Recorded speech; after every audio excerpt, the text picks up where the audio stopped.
Hi, everyone. Good evening, and welcome to our very first wellness event. Um, I'm sure other people are going to be joining us later, but for the sake of time, it would be great for us to start. We have, about an hour and a half packed with some really amazing stuff. So I would like for us to, kickstart right away. Thank you so much for joining us. For those of you who are on already, my name is Abina. I am the founder and editor-in-chief of Obaasema magazine.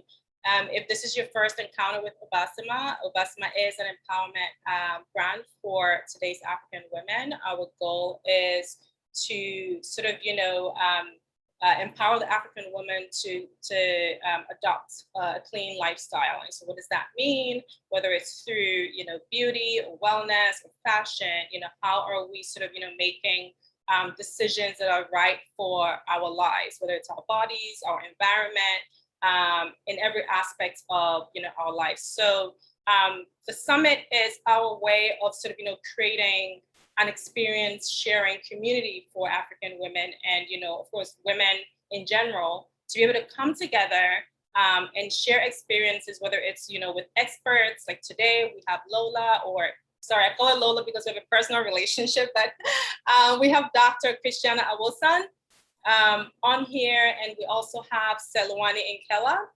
Well, Salami is actually in South Africa right now.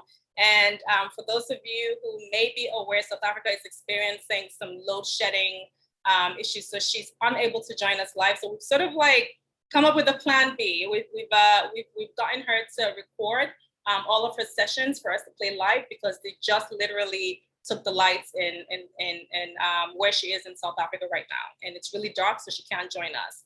So we'll be playing her sessions for you to, interact with her. But, welcome to the event. We hope that it is a very an invigorating session for you. And the whole goal is for you to be able to leave and feel recharged, and sort of empowered to sort of take on the remainder of the year.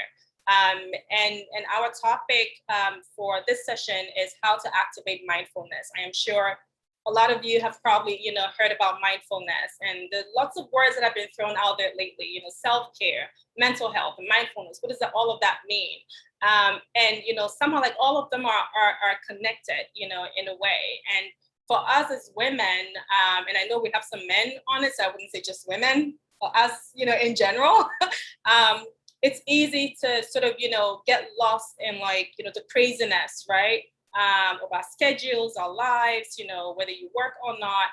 There are a lot of things that happen around us. But, for us, how are we able to sort of take a step back and say that, what, we're actually going to give this moment to ourselves? Because when you're recharged, when you're reset, and when you're balanced internally, that is when you're able to give to everything around you, whether it's your family, work, anything that you're doing, you need to be, in the right state of mind, emotionally, mentally, spiritually, and physically. So this event is meant to sort of, help us to find ways to sort of activate that in our lives. So whether it's in the workspace, how are we creating a positive environment, to sort of help us to be able to accomplish that? Whether it's, in our relationships with our spouses, a significant other, or friends, family, kids, how are we doing all of that? And even our relationships with ourselves, right? Because we do have relationships with ourselves. How are we sort of taking that break to say, you know what, my body needs this, or my mind and my heart needs this? So I'm really excited to have Dr. Awosan with us. She's a very dear friend of mine, and I know that it would be an amazing session. It's not our first time having a session together. So Dr. Awosan, please say a little bit about yourself, and we can kickstart. All right. Thank you, Abby. Thank you for inviting me. Hello, everybody. Good evening, good afternoon, wherever you are in the world. Welcome. Thank you for joining us today. So my name is Christiana Ibilola Awosan. Abina calls me Lola, but you all can call me Christiana or Lola, whichever one you all want to call me. I am a licensed marriage and family therapist in the United States, and I have a practice called Obaasema Relational Health. And the focus of practice really is a psychotherapy practice where we see individual couples and families. And the focus of our practice is really to work with Black and Brown communities, to really help us to see ourselves fully and to heal from any relational, mental, or emotional struggles that we are experiencing. I'm very excited to be here with you all. I'm also a professor of marriage and family therapist. So I teach other graduate students how to be a therapist. I'm excited to like really share with you all today about what mindfulness is and practice that. I see that a lot in our lives. Our lives are so busy that we need to figure out how to slow down and listen to ourselves more. So I'm excited to share that with you and to like really hear any questions or thought that you all might have about this topic. So thanks for having me today and thanks for joining us. Thank you, Dr. Awosan. So I just wanted to quickly point out that the hashtag that we're using is hashtag Obaasema Summit. So please use that if you're tweeting about it or writing about it on any social media platforms. We want to be able to track it to see, what people are saying out there about it and how you're also engaging with the topic. And then also, if you have any questions, there will be a moment, there'll be a session for Q&As. So if you have any question, please don't hesitate to drop it into the message box. I will definitely pick it up and read it out, and get it answered. So, Dr. Awosan, I want to go straight into what mindfulness is, right? Because like I said, it's been thrown out there. A lot of people are talking about it, right? And it's gotten us also thinking a lot about what is mindfulness, you know what I mean? So it would be great for you to sort of break it down from a professional point of view, what that is. Yeah, definitely. So mindfulness is a type of meditation that we do to intentionally like focus on our awareness, right? Awareness of what's going on within our bodies and what's going on around us. So this is mindfulness is actually a evidence-based, research-based way of doing things. Although I will also like caution, like we always talk about research-based, like there's nothing new under the sun, right? So mindfulness has been around for the longest time. But in our recent years, right, people have started to study it even some more. So one of the first studies around mindfulness in the United States started at UMass General in Massachusetts. And they basically noticed that in order for them to really help their patients who have cancer or who are really dealing with a lot of chronic health issues, that one of the things that they've helped them with is if they stay mindful, they realize that when they do stay mindful, when they do meditate, that there's a reduction in anxiety for them, right? There's a reduction in insomnia for them. There's a reduction in just really being able to just chill out and not be stressed about whatever is going on, whether it's with their chemo or with their illness that they're dealing with. So they started to do this studies to really understand, okay, how can mindfulness then help the general population? And so what research has told us is that it does help with really helping us to increase our energy level, to decrease stress level, and also to help us really be mindful of how we're spending time with ourselves and with our environment and with those around us. Interesting. So I want to just jump on what you just said about how we're spending time with ourselves. Right. Can you elaborate on that a bit more? Yeah, definitely. So one of the things, so mindfulness can go in different ways, right? Some people do like meditation, right? Some people do yoga.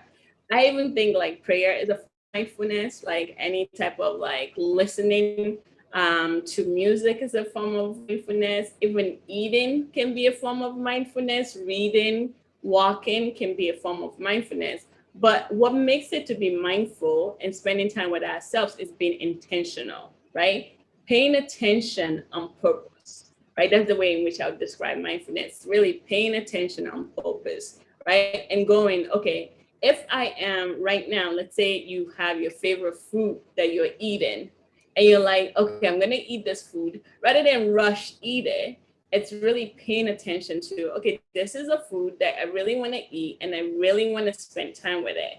And being mindful about it asks you to kind of really use all your five senses, right? Like smell it, taste it, right? Really like touch it, right? And be mindful about how you're actually taking in the food. So that it really allows you to be on purpose about how you're spending time with yourself, that you're not thinking about other things, that you're not thinking about the past or the future. You're just staying in the present moment to enjoy what it is that you're doing right now.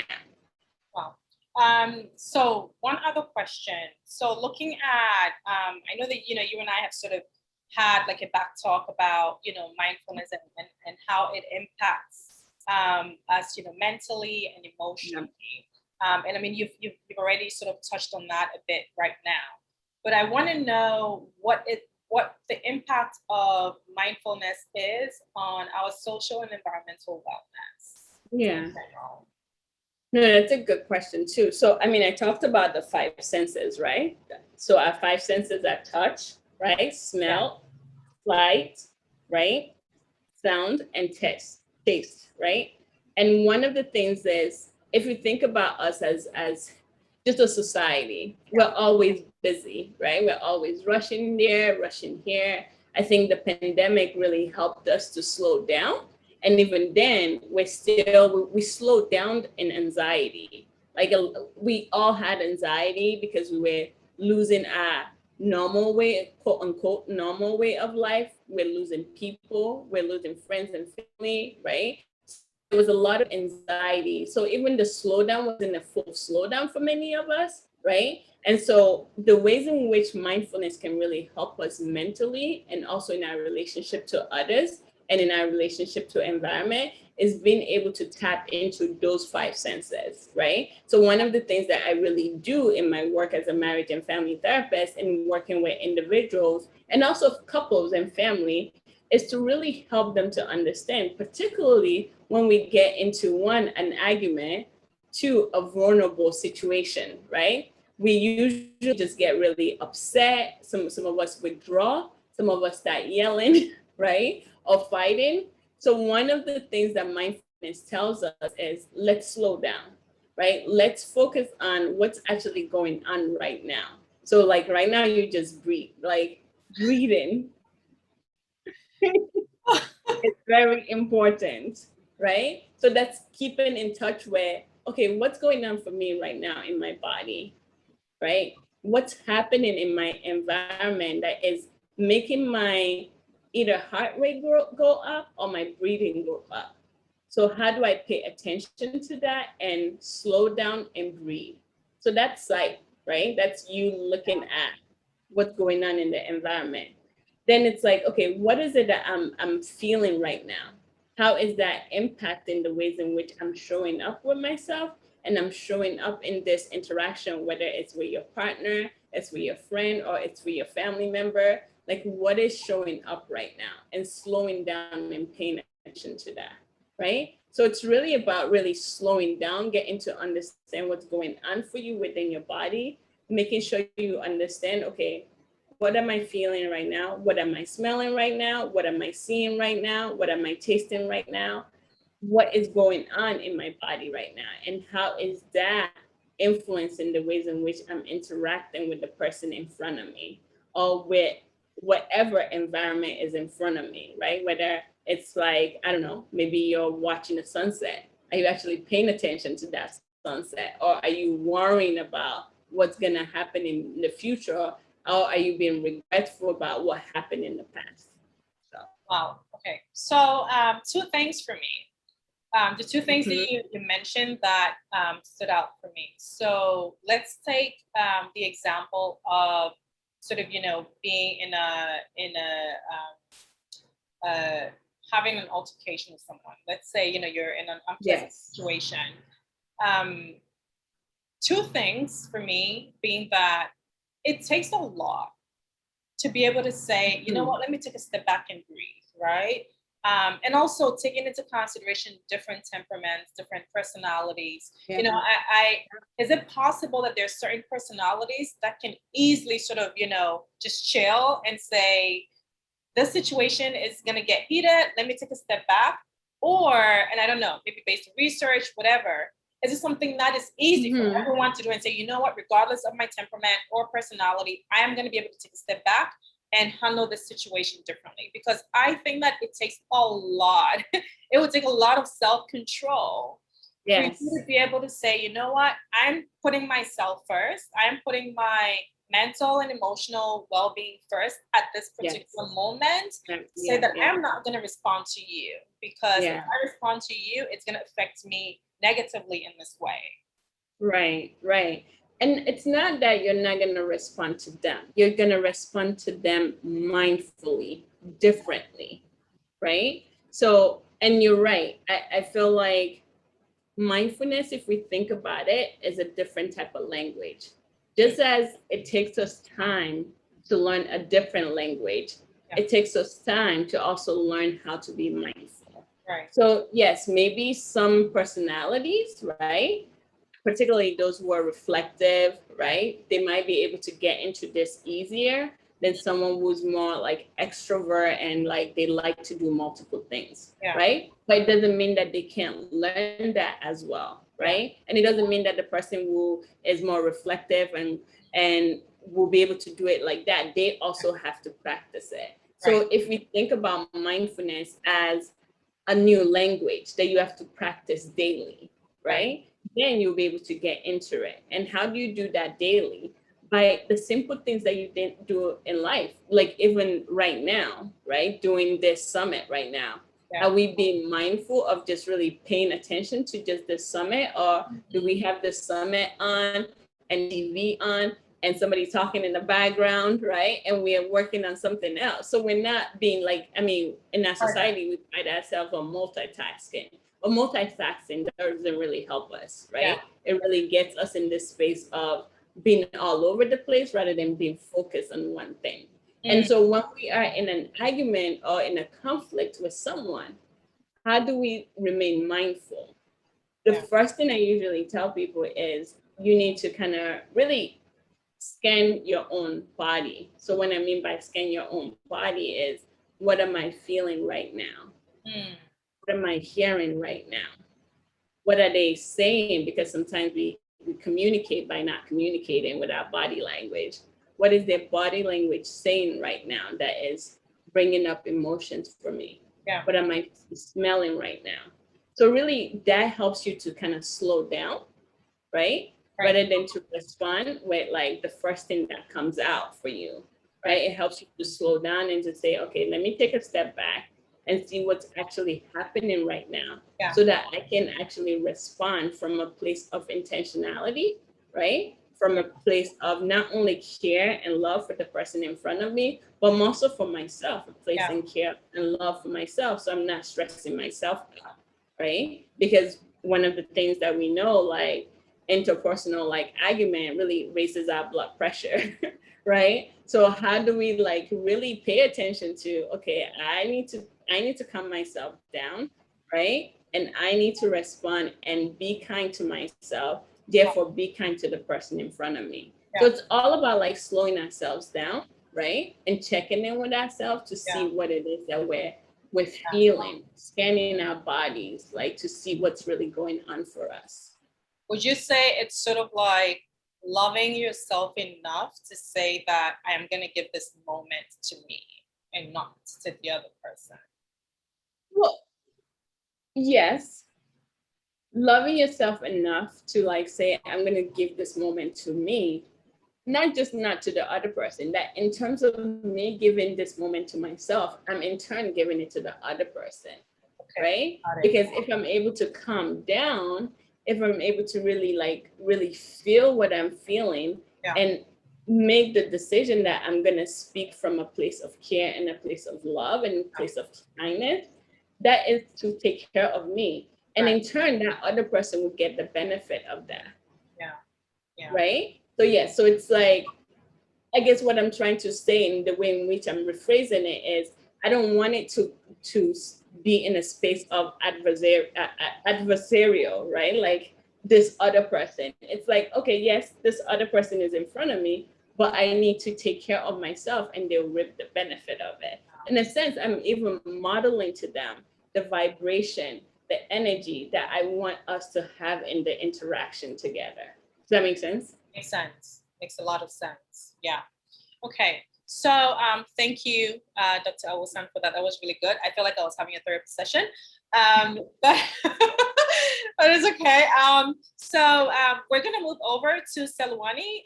For those of you who joined a little later, Selwani is unable to join us now. She's in SA at the moment, and they're having a bit of a load shedding technical issues. So she's recorded her parts of the summit to share. So I'm gonna turn on her video now so she could also take in some of the questions. So basically, Selwani is going to share this video. Is her sharing about her journey as a singer.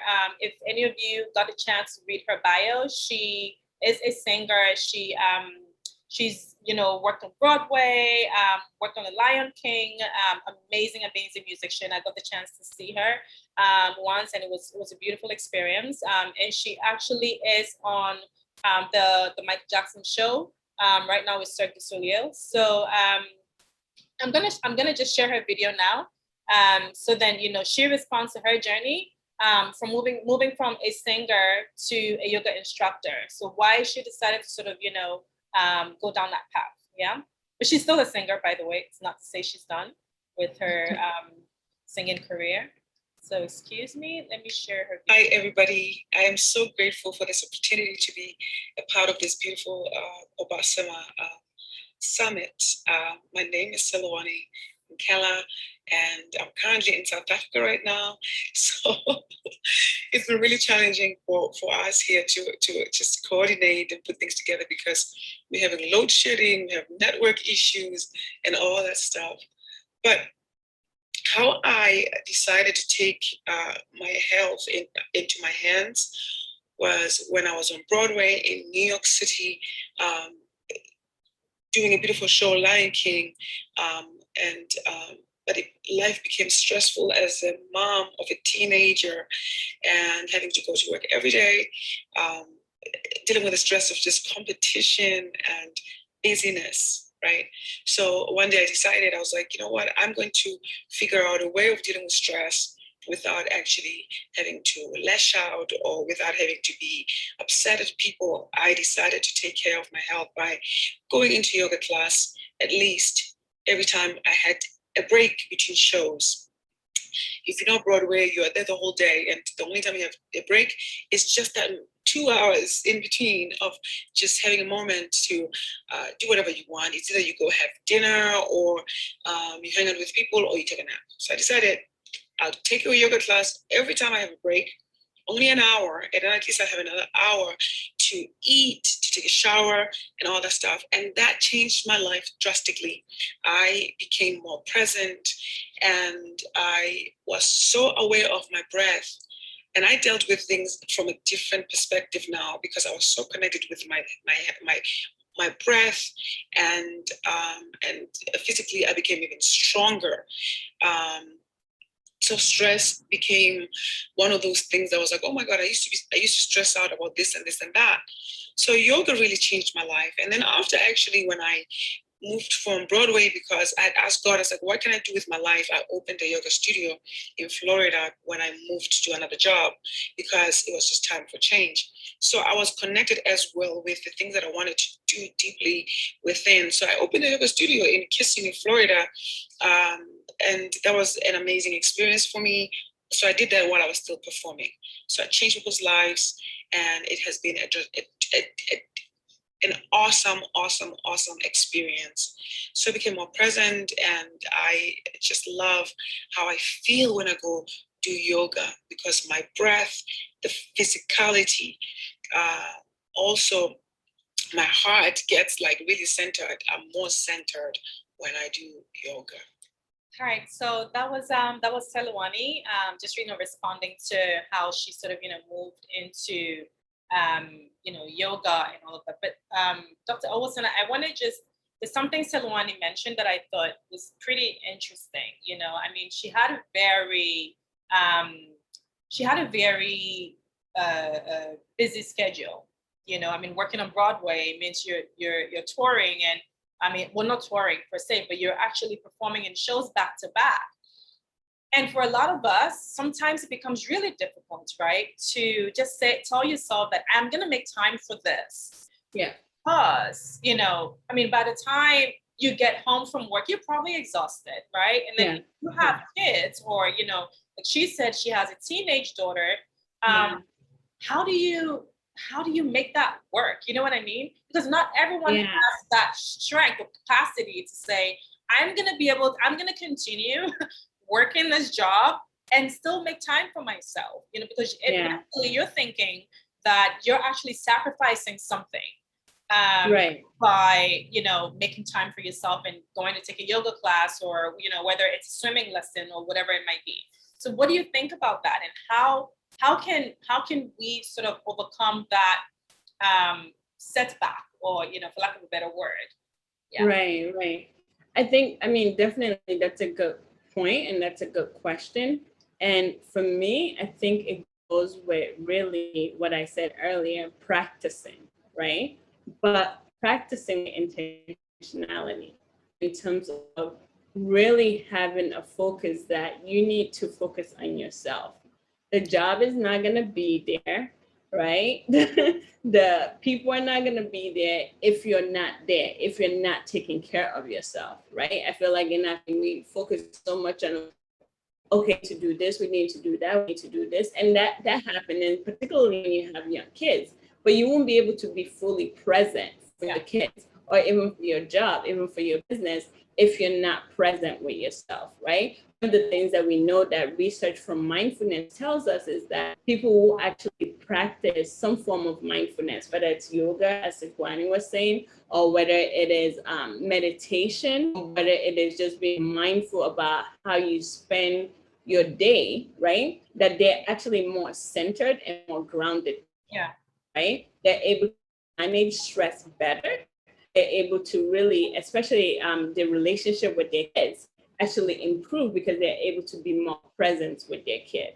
Yeah. How do you do this? We want to start this from the beginning, from the time we wake up in the morning, even if it's 5 minutes, right? 5 minutes of you wake up and you just really pay attention to your breathing.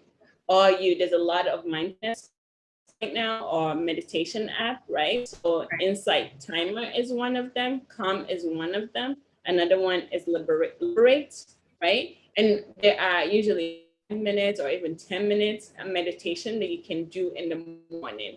And that really sets, like, you'd be surprised how much that sets your day, because you're spending time to remind yourself to breathe, to remind yourself to pay attention to your 5 senses, right? To remind yourself to say, okay, yes, I see all this stress, but what can I do right now to really help me be focused? Yeah. Does that make sense? Makes sense.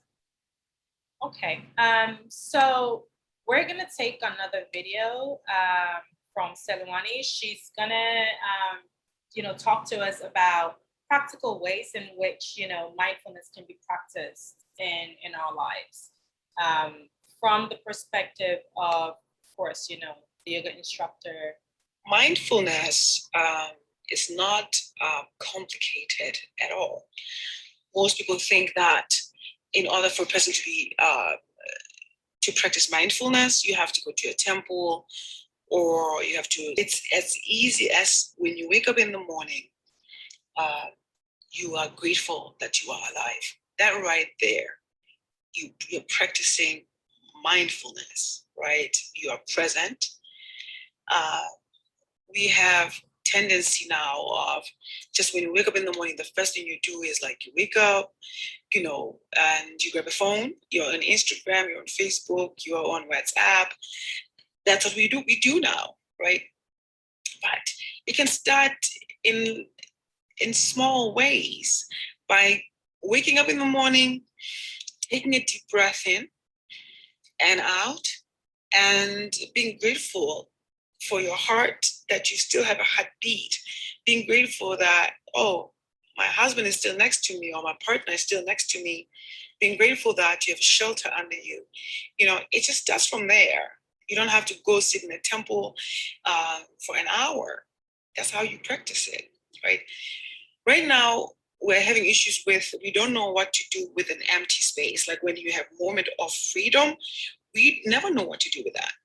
So immediately when you have a little bit of a freedom, you grab a phone, you look at your phone.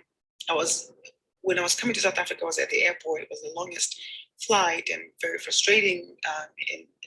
But it's good. It was smooth, but it was just long, right? But every moment I looked around, whether you're waiting in line or anything, nobody's just able to just appreciate the fact that you're alive. You're always on the phone, you're always on the go, because it keeps you occupied. It keeps you not dealing with what's happening around you.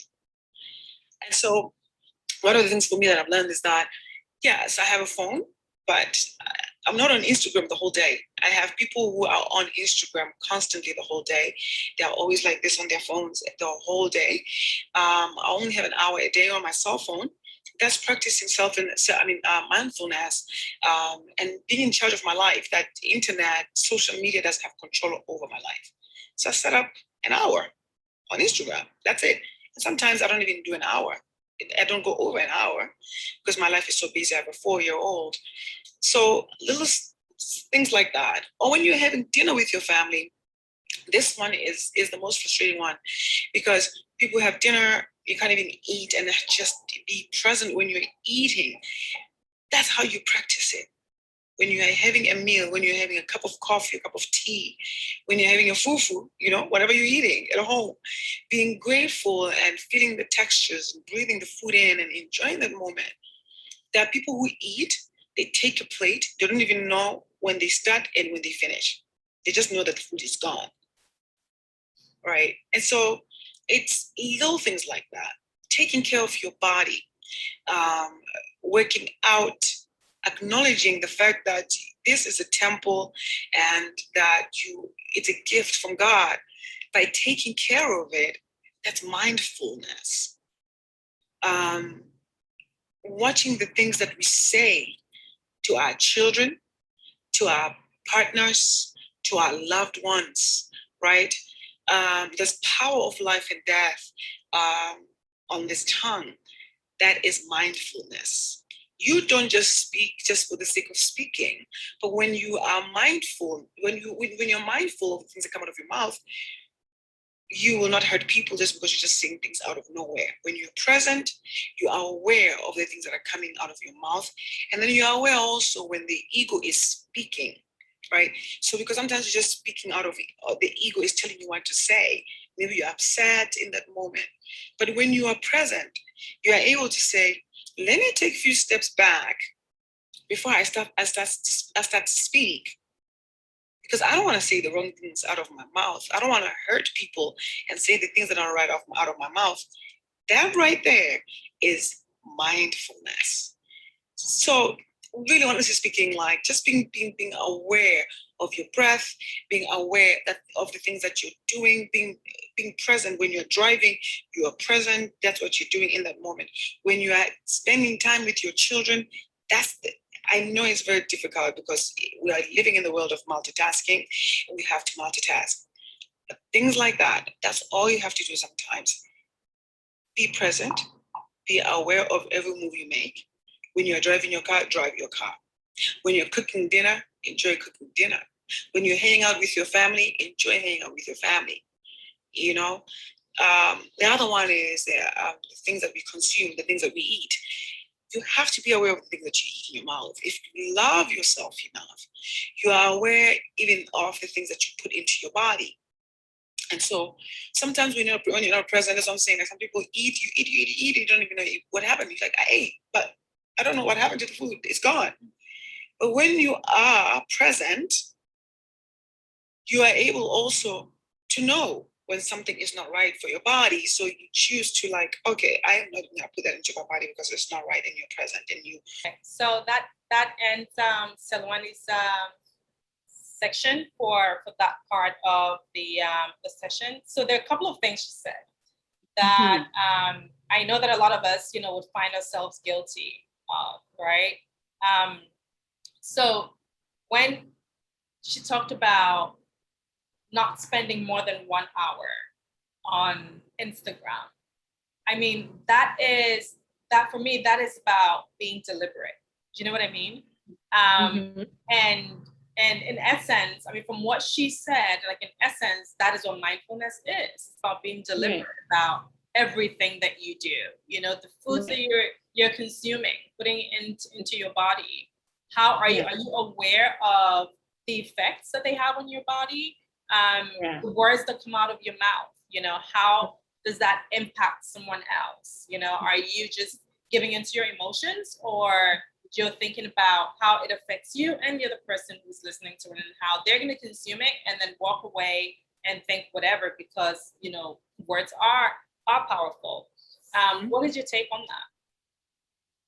Yeah, I really appreciated what she was saying. And like we talked about the same thing earlier, and she expanded on it even some more in terms of like really enjoying the moment, the present moment that you're in, right?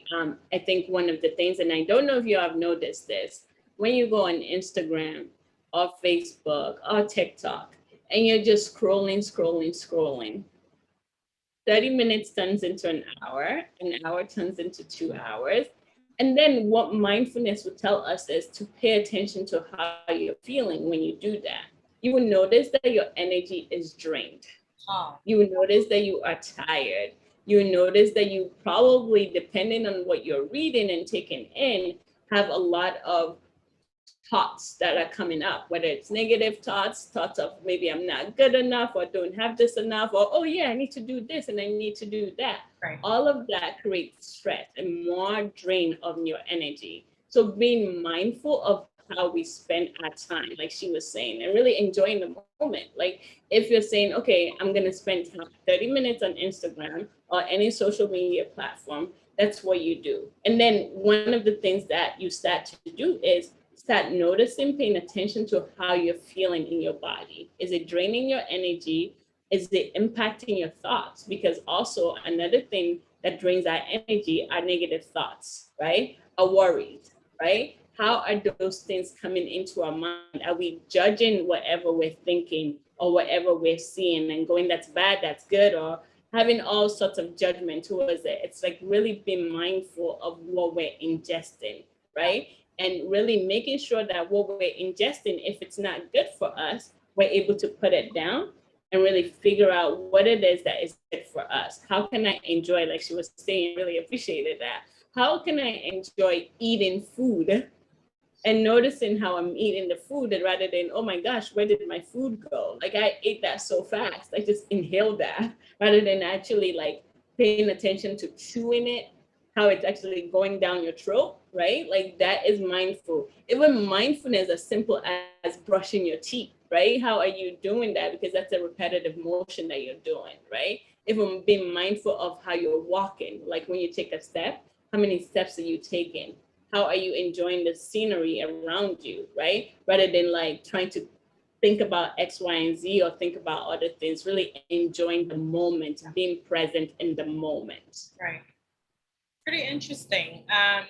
So, I mean, the part about social media, I want to play the devil's advocate here, right? Because, I mean, we live in the age of social media influencers, you know what I mean? And, you know, some of these people might not be able to afford to hire someone to sort of, you know, take care of their social media engagement for them. So if that is your career, for instance, right? Good. How do you practice mindfulness? Because you literally live on social media to earn a living.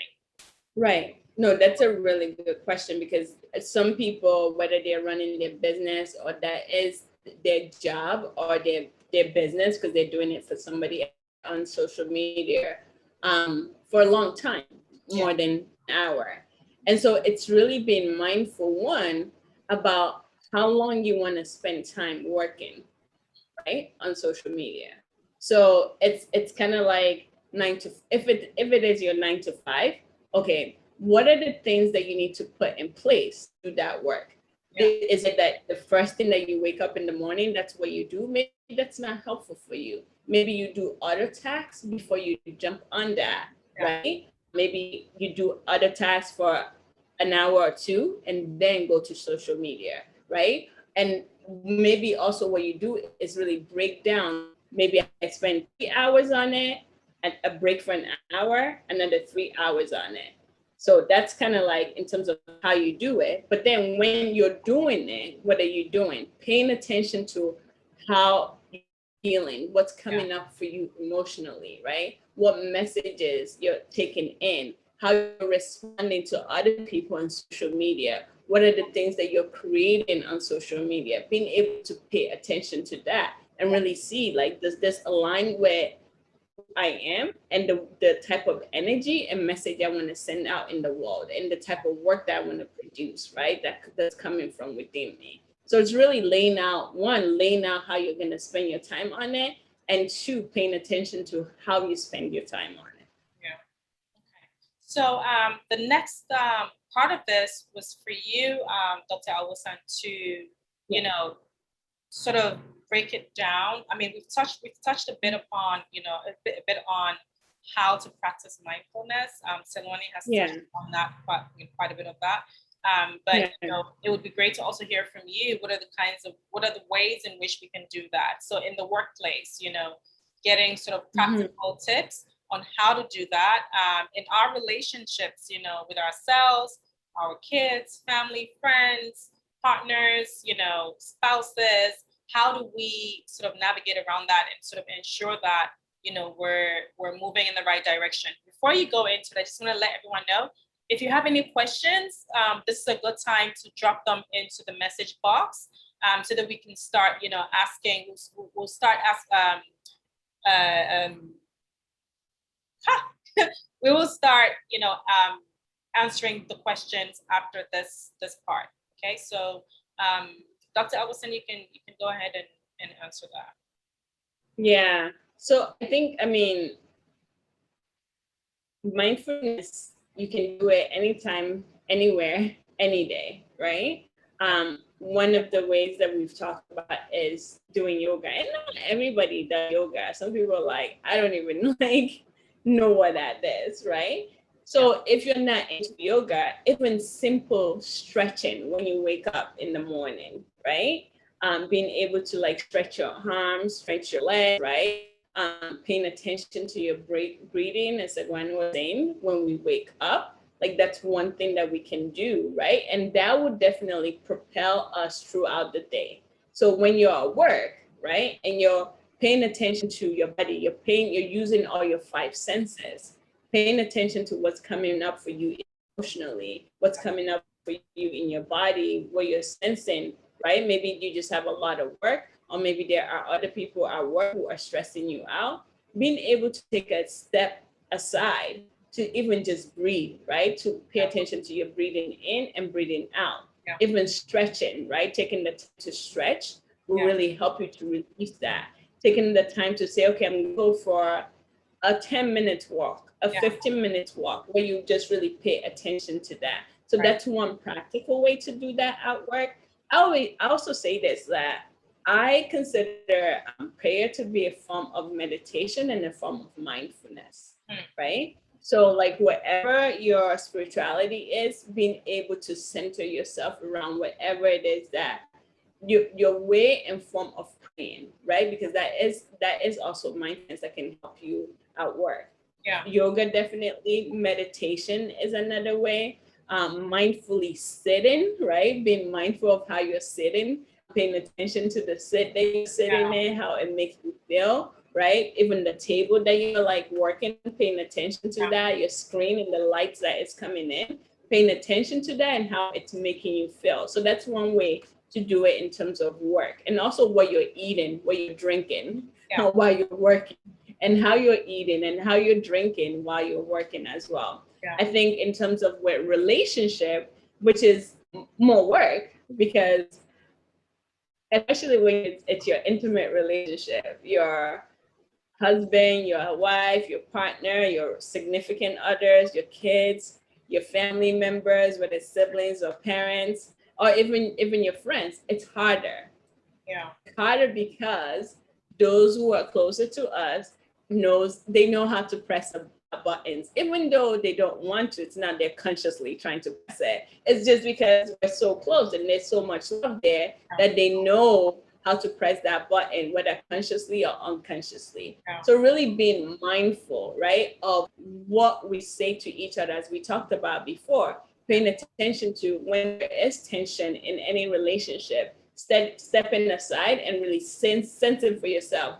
What is it am I feeling now? What's going on for me emotionally, right? What am I smelling? What is it that I'm touching that is not helping? How is this person responding to me that might not help me respond in a way that is helpful to them? So really paying attention to what you're feeling, because then that would dictate what comes out of your mouth or even how you respond to them, whether non-verbally, right? Like sometimes we walk away, or sometimes we put our hands up. Might not be helpful, right, for the people that we're in relationship to and talking with. So really being mindful of what they're saying, how it's impacting us, and also being mindful of what we're saying and how it's impacting them as well. Right. Interesting. Okay, so I don't know. Okay, so we have a question from Hawa Kombian. Okay. So, two questions. What are your perspectives on overcoming negative thinking patterns for enhanced mindfulness that is more of a mental health and physical health perspective? Right. So I don't like, just to be, I'm more transparent, I don't like hierarchy, right? So like there's no advanced mindfulness, because as human beings, when we start saying advanced or like, to enhance, is that what she said? Enhance? Yes, so enhanced mindfulness. Yes. All right, I'm just reading it now. Okay, scratch that. So yes, to enhance mindfulness, therapy can definitely work. The thing is, negative thoughts, sadly, none of us can escape it, right? There's always going to be negative thoughts that comes in to what we're doing, what we're thinking. Even when we don't want it to come, it's coming, right? So how do we help ourselves not to stay in that destructive pattern of really going in circles with our negative thoughts? Definitely mental health can help in psychotherapy.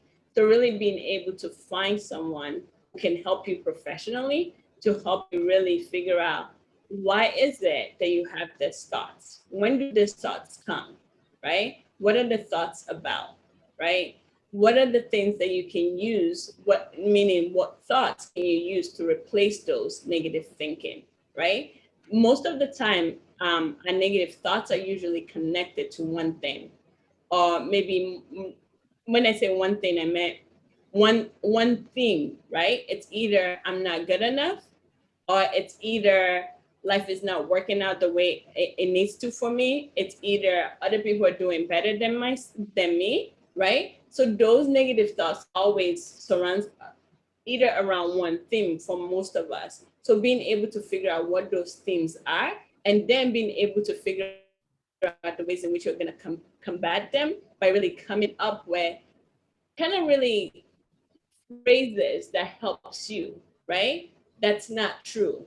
This is what is true about me, right? This is what is true about how I know myself, right? Really replacing those negative thoughts with affirmations that will help you to center yourself more.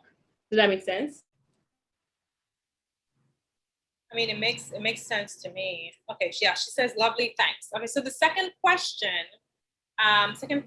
from Hawa is, can you please expand on the role of and examples of how to implement personal boundaries to practice intentional mindfulness?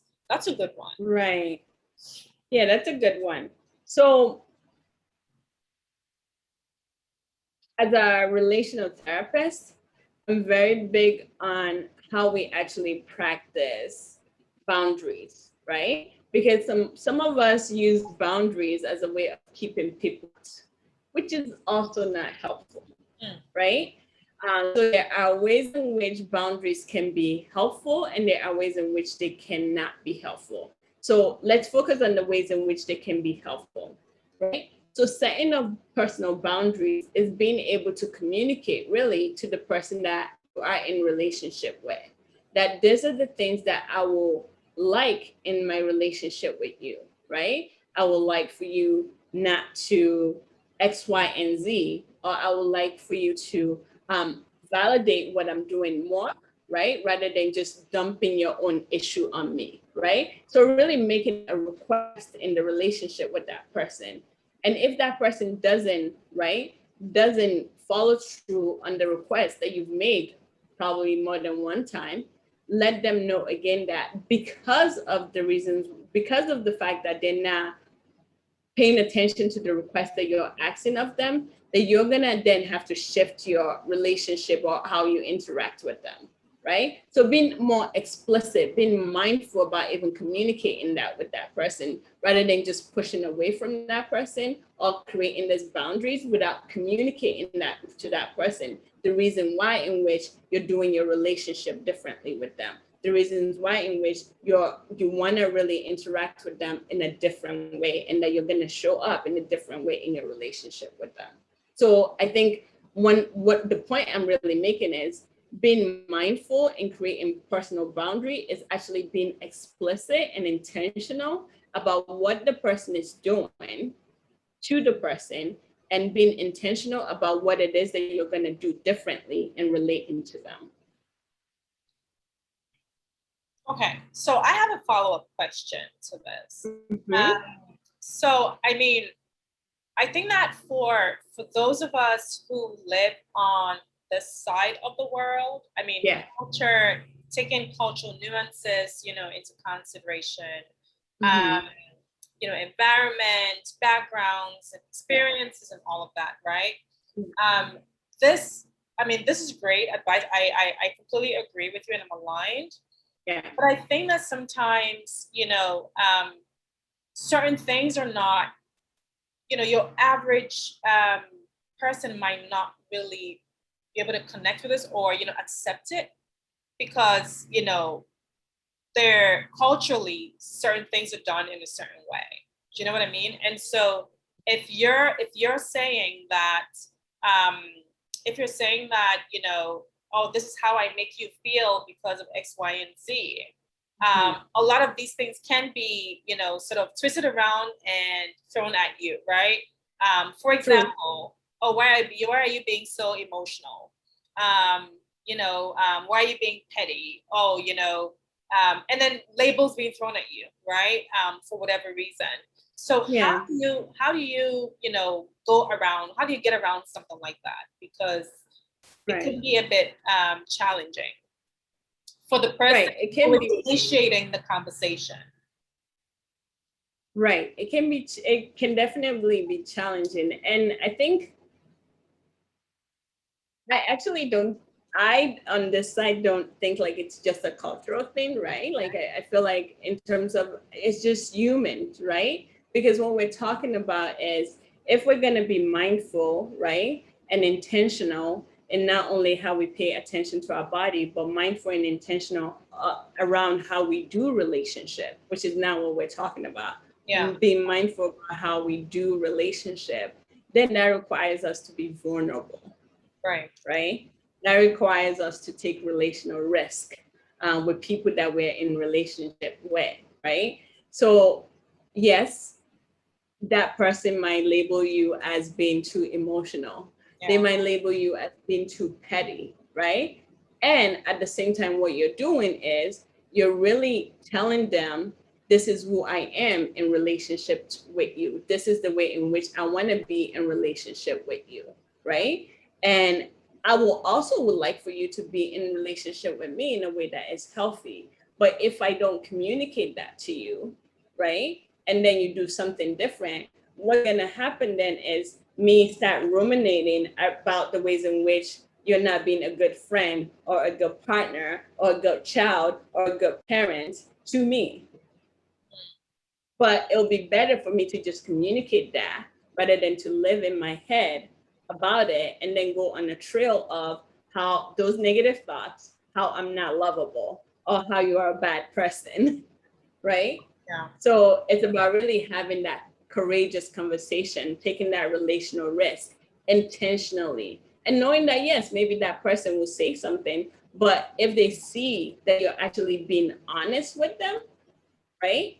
Yeah. Which, as human being, honesty breeds honesty, right? Openness breeds openness, Yeah. that they'll be able to see the ways in which you're in relationship with them. And my hope is that that will shift them as well Yeah. to be different in relationship with you and with themselves and with other people in their lives. Yeah. Okay. Great stuff. So it doesn't look like we have any more questions. I'm just gonna go to the final video from Salami.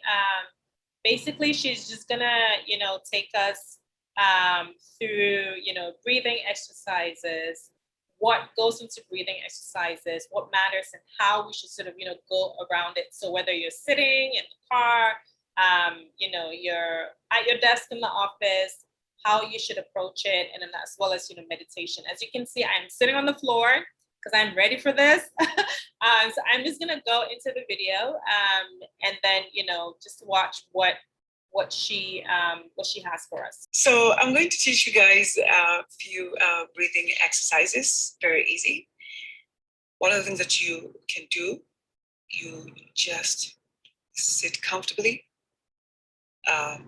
whichever that is for you. If you're sitting on a chair, I really recommend that you place both your feet on the ground, palms face upward or down, your choice. Take a deep breath in and then exhale. Deep breath in and out. Inhale and exhale. This time, when you're breathing in, exaggerate the sound,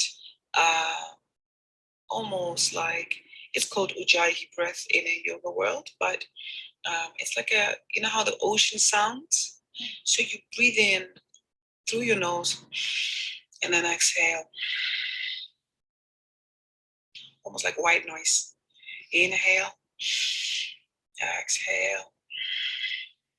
So you're breathing, you can feel your breath go through your throat, like right there on your throat, at the back of your mouth, of your throat. But also the secret is, when you're breathing so deeply, is that let there be space between your teeth. So there's no like tension, you're grinding on your teeth. And how I do this for me is I place the tip of my tongue on the roof of my mouth. So that gives space between my teeth, especially the back teeth, because sometimes when you're doing something for the first time, you get so stressed out and you get tense, and then you end up tensing up by grinding, like really, really, really putting pressure on your jaw. You don't want that. You want relaxed state. So tip of the tongue on the roof of the mouth, and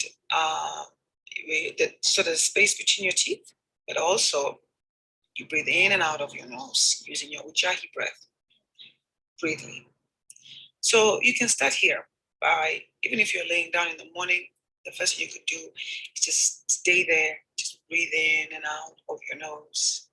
You can sigh it out first, and all that stuff. It's really loud here in South Africa. The other one is just to calm yourself, or just to center yourself.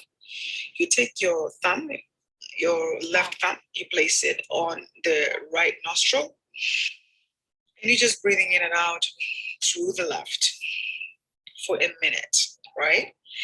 And then after that, you switch sides. Of course, on the side, you use the left thumb on the left nostril.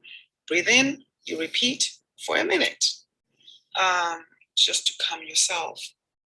And the other one is called breath of fire. It's like panting like a dog, like that, but you can do with your mouth closed, breathing through your nostrils, right? You go, you're inhaling and exhaling. So it's like, for a minute. And that really helps balance you out a little bit, especially if you're hormonal and you're going through stress, that will help you out. But just don't do it when you're on a menstrual cycle, because you want everything to just flow as normal. Don't do breath of fire if you're going through your cycle, menstrual cycle. So that's it. Like, it's very easy. Taking deep breaths in and out, relax just for a minute. Just practice by doing at least 1 minute. From there, you're gonna just improve, and you're gonna see yourself just progressing and going higher and higher and higher with the minutes. So hopefully this has helped you a lot, and I'm so grateful for you guys.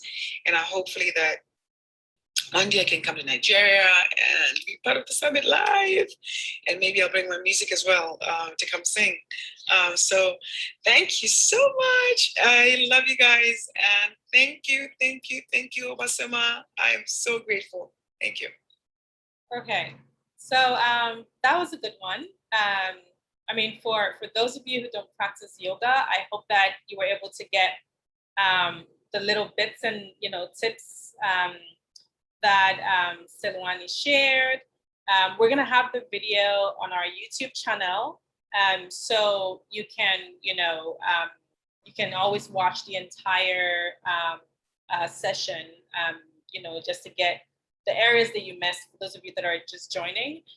So Dr. Awasan, before we get off, I just want to know, for you personally, what are the ways in which you practice mindfulness in your life? Because I know that your schedule is off the roof. So, what are the ways that you practice mindfulness, and why did you decide to start practicing it in spite of your crazy schedule? Because you're a professor in 2 different universities, and you have your practice, and all the other stuff that you do. Yeah, so thanks for asking that question. And I think I started about 7 years ago while I was in my doctoral program. I was having a lot of, actually I started way in college, but then I dropped off. And then in my doctoral program, I was having a lot of digestive issue. And it was just because I was really stressed, like writing a dissertation, also working, and it was just a lot. So one of the things that helped me through that, basically my body was telling me too much is going on, like you're stressed. And so everything is out of whack. So what I said, I went back to mindfulness. I went back to really taking an hour every day, just to 30 minutes of mindfulness, 30 minutes of yoga.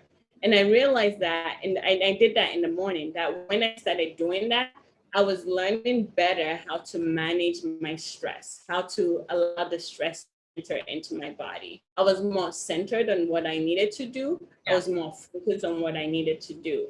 And now what I do is, because some days I don't have time to do it for an hour, what I do is I have a morning routine. So usually when I wake up, I do my full breathing, in and out, for 5 minutes. And then I usually I use my quiet time, which is my spiritual focus time, as a mindfulness thing too, just really focused on that, right? Focus on doing just that. And not I'm tempted to look at the news or read an article. And I was like, no, you need to focus on this, just this alone. So, and that helps me throughout the day, right? To just really stay centered and stay focused. And usually also throughout the day, one of the things I've been very mindful about doing is I might have sometimes 10 tasks on my to-do list. Right. I tell myself, what is the most important one right now, today? And so I get that done, and whatever doesn't get done, it gets rolled over, and I don't judge it. I'm just like, this is what happens. Let's just move on to the next thing, right? So really giving myself the time not to be too judgmental, too critical on myself, and just say, you know what? It's okay tomorrow's another day. Hopefully, I'll get to make it tomorrow. Yeah. I'll see if I can get it done tomorrow. So that's also being mindful about how I kind of like handle the stress of having to do a lot of stuff or Yeah. having a lot on my plate. Yeah. So, Interesting. I mean, I find it to be really interesting what you said because, for those of us who, have lots of, ambitions and all of these goals that you want to accomplish, and you feel like you don't have enough time to just, get all of that done. And so every little bit of time that you get, you need to make sure that you're focused on, something or whatever it is that you're working Right. on, because you want to be able to reach your, hit your target. But Right. to be able to get to the point where you say, you know what, this is not worth it. How were you able to make that decision? Because Right. I believe that it doesn't come easy, right? For some people, it has to take a health scare. You know what I mean? To get them to say, you know what, Yeah. I need to step back. Yeah. Of course, for others, it just has to take them, realizing that, okay, I'm pushing my body too much. But for those who don't experience a health scare, how do you know that, you know what, I'm pushing my body too much? Because you noticed that you were having digestive issues. You know what I mean? And Right. how you were Right. able to sort of, connect it with the Right. fact that you're not spending time on yourself. Yeah, yeah, no, that's a good question because sometimes our body will tell us, right? Because Yeah. what they say, our gut is our second brain. Yeah. Particularly, our gut would tell us, right, Yeah. that there's something wrong. Our body will tell us there's something wrong. Yeah. My leg tells me, like my legs, I'm starting to hurt. So, like body ache, muscle ache is another way of like telling us that there's something wrong. A Yeah. sleeping pattern tells us that there's something wrong, right? So in terms of bodies, right? Like, Yeah. which is the reason why we need to pay attention to our body. Headaches, right? That's to come up for some of us. Yeah. Some of us, it might even just be a relationship, being short with people around us, right? Being getting into a lot of arguments with people around us, or even like isolating ourselves. When we isolate ourselves, that's another way of our physical body and emotion telling us there's something wrong, right? Yeah. So, and if none of those shows up for you, which it is showing up, you just have to pay attention to it. That's why you have to be mindful about it. So, being mindful of, okay, I have all this stuff I need to do. What I tell myself is, what's the point of stressing myself to do all these things done when I still need to get them done? If my body and if my mind collapse, I can't get them done anyways, right? So it's like, how do I take care of myself first in order to get what I need to get done? Yeah. And another thing I've realized once I start to practice this of like rolling things over, I start to realize like I do get them done.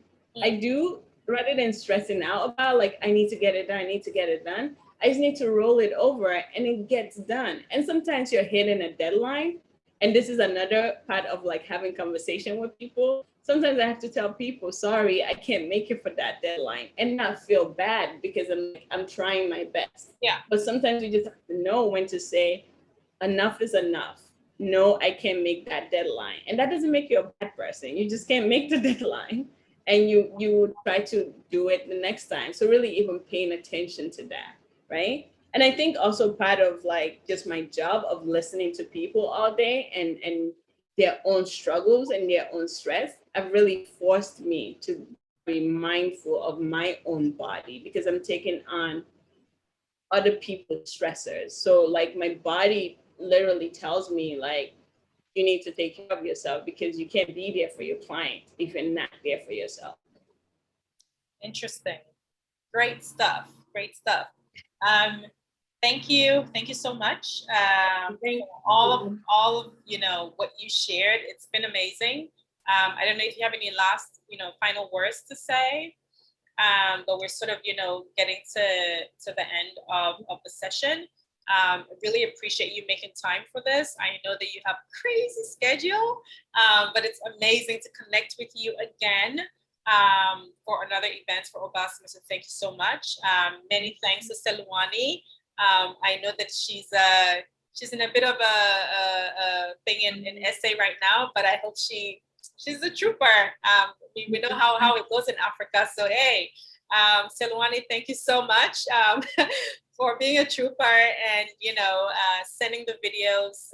In spite of the challenges that you had with your network. Thank you for everyone who joined us. Like I said, the video is going to be on our YouTube channel. If you haven't, subscribed to the magazine yet, go ahead to the website and subscribe. I am just going to share I'm going to share a link, not a link per se, but I'm going to share something, for you guys to be able to know which platforms to go on to connect with us. On Facebook, Instagram, and Twitter, it's at Obaasema Africa. The website is obaasema.com, and the event hashtag is Obaasema Summit. Just like I said at the beginning of the event, the goal is to create an experience sharing community for women and African women to sort of, come and share our experience and see ways in which we can, make decisions and choices that can help us live our fullest life. And that's what the clean lifestyle is. So what does that mean? Mentally, emotionally, spiritually, physically, what are the decisions that we're making to help us live holistic lifestyles? Some of the decisions might be tough to make, but we need to make it if, it would help us get where we need to be emotionally, mentally, spiritually, and physically. And we're here as a platform to help you to get there. So subscribe to our newsletter if you haven't yet. Follow us on Facebook, Instagram, Twitter, social media platforms. And we would love to connect with you again, for our next event and other stuff that we have coming up. So thank you so much again for joining us. And it's been a pleasure to have you guys. And thanks so much, Dr. Awusan and Salami, for joining us. Thank you, Abina, for having me. And it's great to hear Salwani. I wish I could see her in person, but it was great to hear her as well. And I want to thank everyone that joined us today. Thank you so much for your questions and for paying attention as well. Thank you, Abina, for the invitation. Yeah. And what? Being mindful. Thank you for everyone for being mindful. Right. Yes. Thank you for being mindful. Appreciate it. Yeah. All right. Thank you. So have a great Sunday wherever you are, whatever time it is. Have a beautiful week ahead. And like I said, subscribe to our newsletter. You're going to get a link to watch the video on our YouTube channel. And we will definitely keep you updated on future events. All right. Bye. Bye.